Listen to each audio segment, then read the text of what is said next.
तालुका अध्यक्ष वंचित बहुजन आघाडी संग्रामपूर। सर्वांना जय भीम। आज सर्व फुले शाहू आंबेडकरी विचारधारेच्या सर्व महापुरुषांना प्रथमतः अभिवादन करतो। आज तुमच्या आमच्या हक्काची लढाई लढणारे या तमाम युवकांचे युवक आयकॉन आदरणीय सुजातदादा आंबेडकर खऱ्या अर्थानं दादा या जिल्ह्यामध्ये तुमच्या आमच्यासारख्या या सर्व तरुणांना एकत्र केलं आणि आमच्या या तरुणांना एकत्र करून त्यांच्यामध्ये लढण्याची जिद्द निर्माण केली आणि या जिल्ह्यामध्ये खऱ्या अर्थानं क्रांती करणारे या ठिकाणी तुम्ही आम्हाला जिल्हाध्यक्ष दिले असे आदरणीय देवाभाऊ युवाळे आणि या मंचावर उपस्थित सर्व मान्यवर आणि माझ्या समोर बसलेले वंचित बहुजन आघाडीचे पदाधिकारी कार्यकर्ते माता भगिनी आणि समाज बांधवांना प्रथमतः जय भीम।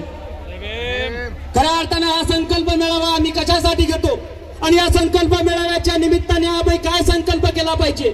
आगामी जिल्हा परिषदा पंचायत समित्या तुमच्या आमच्या डोळ्यासमोर आहेत आणि त्या जिल्हा परिषदा पंचायत समित्या अनेक वर्ष इथल्या काँग्रेसने राष्ट्रवादीने या भाजपाने आपल्या असलेल्या प्रस्थापित नेत्याच्या दावणीला बांधलेल्या आहेत। तुमच्या आमच्यासारखा एक सामान्य कार्यकर्ता असेल तो एसटी एससी ओबीसी मायनॉरिटी मुस्लिम या ठिकाणचा आदिवासी असेल त्या आदिवासी समूहाला नेतृत्व कधीही इथल्या या प्रस्थापित घराणेशाही नसो या RSS प्रणित भाजप नसो यांनी कधीही आपल्याला नेतृत्व संधी दिली नाही। ते संधी तुम्हाला आम्हाला या ठिकाणी इथल्या आंबेडकर घराण्याच्या मुळे या ठिकाणी चालून आलेली आहे। त्या आंबेडकर घराण्याच्या पायथ्याशी आपण आलो पाहिजे आणि आंबेडकर घराण्याच्या या दिलेल्या हाकेला आपण आगामी जिल्हा परिषदा पंचायत समित्यात लढलं पाहिजे। खऱ्या अर्थानं आमच्यासारख्या तरुणांना या ठिकाणी एक प्रश्न पडतो ज्या वेळेस निवडणुका येतात आणि निवडणुका आल्यानंतर या काँग्रेस राष्ट्रवादीचे दलाल आमच्या बौद्ध समूहाच्या वस्त्या वाड्यामध्ये जातात आणि बौद्ध समूहाच्या वस्त्या वाड्यामध्ये गेले की या ठिकाणी वंचित येऊ शकत नाही, तुम्ही राष्ट्रवादी काँग्रेसला मतदान करा। माझ्या समाज बांधवांना मी सांगतोय की आगामी काळात हे जर तुमच्या गल्ली बोळ्यामध्ये आले तर यांच्या कमरात लाथ घालल्याशिवाय थांबू नका, तरच या जिल्ह्यामध्ये क्रांती होईल, नाहीतर क्रांती थांबणार नाही।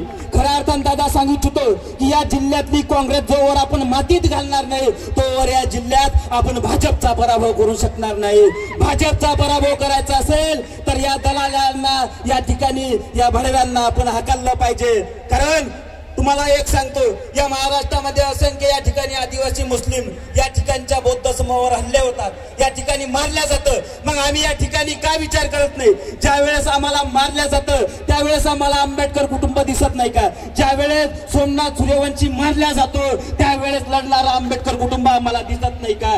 ज्या वेळेस त्या ठिकाणी सोमनाथ सूर्यवंशी ज्या संविधानाच्या लढाईसाठी वारला, संविधानाच्या लढाईसाठी तुमच्या आमच्यामधून निघून गेला, ते संविधानाची लढाई आम्हाला आठवत नाही का? अरे तुम्हाला त्या ठिकाणी महाबोधी महाविहार हे जे इथल्या अनेक वर्षापासून इथल्या ब्राह्मणवाद्यांच्या ताब्यात आहे ते मोकळं करणारे एकमेव नेता म्हणजे आदरणीय बाळासाहेब आंबेडकर, आदरणीय सुजातदादा आंबेडकर।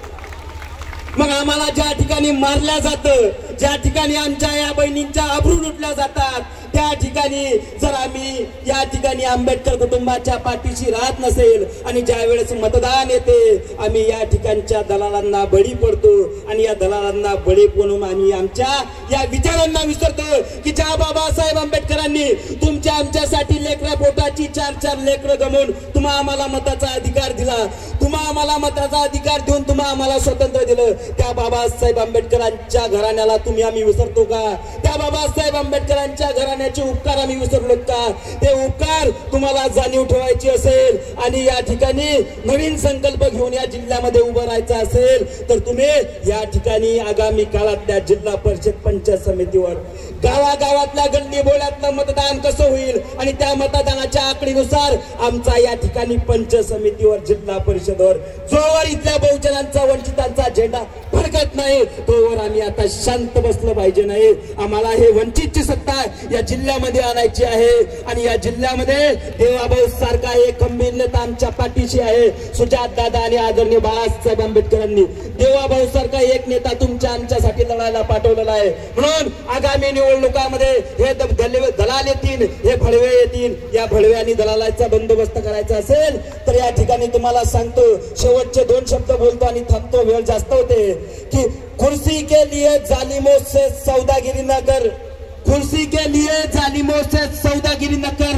और महापुरुषों के कातिलों को बाइज्जत बलि न कर, और महापुरुषों के नको, बाइज्जत बड़ी न कर। औलादे खोइए भिन्न तेरे लिए, तू अपने औलादों के लिए भडवेगिरी न कर। या ठिकाणी आपण सर्व आल्यात। आगामी जिल्हा परिषद पंचायत समिती या ठिकाणी वंचित बहुजन आघाडीची येईल असा आमच्या माध्यमातून आम्ही सुजातदादाला शब्द देतो। याच ठिकाणी थांबतो। जय भीम। धन्यवाद आशिष दादा, अत्यंत युवकाचा जोश आपण आपल्या भाषणामध्ये भरलात। यानंतर मी विनंती